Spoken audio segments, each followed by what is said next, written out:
गांव के किनारे बना वह पुराना कब्रिस्तान दिन में भी डरावना लगता था, लेकिन रात होते ही वहां जाने की कोई हिम्मत नहीं करता। टूटी हुई दीवारें, झुके हुए कब्रों के पत्थर और बीच बीच में उगी कांटेदार झाड़ियां सब मिलकर ऐसा एहसास कराते मानो वहां जिंदगी नहीं, सिर्फ मौत सांस लेती हो। लोग कहते थे कि वहां दफन आत्माएं आधी रात को जाग जाती हैं। राहुल शहर से पढ़ाई करके गांव लौटा था। उसे भूत प्रेत की बातों पर कभी यकीन नहीं हुआ। एक शाम चाय की दुकान पर बैठे बैठे उसने कब्रिस्तान की कहानियों का मजाक उड़ाया। बुजुर्गों ने उसे रोकने की कोशिश की, पर राहुल हंस पड़ा। उसी हंसी में उसने शर्त लगा दी, आज रात मैं कब्रिस्तान जाकर वीडियो बनाऊंगा। रात के ठीक 12 बजे मोबाइल कैमरा ऑन कर राहुल कब्रिस्तान की टूटी फाटक के अंदर घुस गया। चांद बादलों में छिपा था, हवा ठंडी और भारी लग रही थी। जैसे जैसे वह आगे बढ़ा, हर कदम पर सूखी पत्तियां चरमराईं। कैमरे में उसकी आवाज कांप रही थी, लेकिन वह खुद को मजबूत दिखाने की कोशिश कर रहा था। अचानक पीछे से किसी के चलने की आवाज आई। राहुल ने पलटकर देखा, कोई नहीं। उसने सोचा शायद हवा होगी। तभी एक कब्र के पास लगी पुरानी लकड़ी की तख्ती अपने आप गिर पड़ी। दिल तेज धड़कने लगा। उसने कैमरा उसी तरफ घुमाया।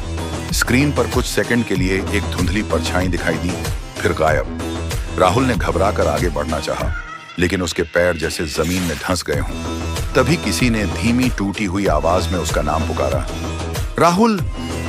आवाज ऐसी थी जैसे गले में मिट्टी भरी हो। उसके रोंगटे खड़े हो गए। वह चिल्लाना चाहता था, मगर गला सूख चुका था। कब्रिस्तान के बीचों बीच एक बहुत पुरानी कब्र थी, जिस पर कोई नाम नहीं लिखा था। उसी कब्र से मिट्टी हिलने लगी।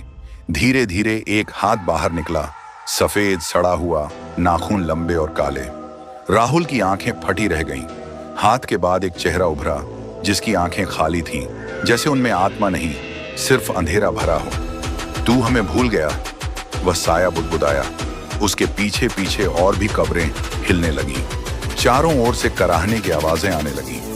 राहुल ने पूरी ताकत लगाकर खुद को छुड़ाया और भागने लगा। रास्ता वही था, लेकिन कब्रिस्तान अब बदल चुका था।